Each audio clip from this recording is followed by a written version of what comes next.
多谢嘉莹来关心冬笋的消息。今年的冬笋呢，因为雨水无够，致使讲冬笋上世纪品质嘛无理想，产量减少，产量一个减少，价钱嘛对得起。去年零售价钱一台斤200块，今年呢一台斤要400块，相当是讲有2支到3支就差不多要400块，算是有真侪乡亲买袂落手。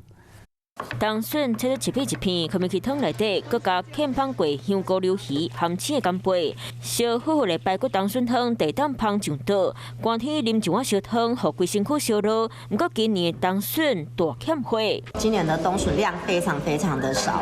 我听周遭的朋友来说，今年的量大概一天都只有大概100公斤左右而已，非常的少。今年落雨量少，互冬笋较细枝，品质无好，产量变少，价钱嘛就变贵。去年烧卖价钱一台斤200，今年一台斤要400，差不多是2-3支冬笋都要买400，价钱还不起。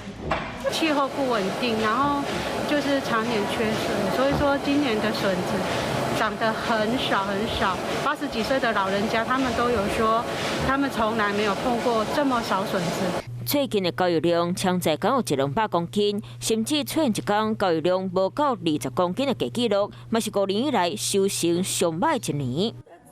Hello， 大家好，我是乃瑜，要教给大家2个任务。第一个，华视新闻的脸书专页，你按赞了吗？还有华视新闻的 YouTube 频道，赶紧订阅起来，还要记得按赞，开启小铃铛哦。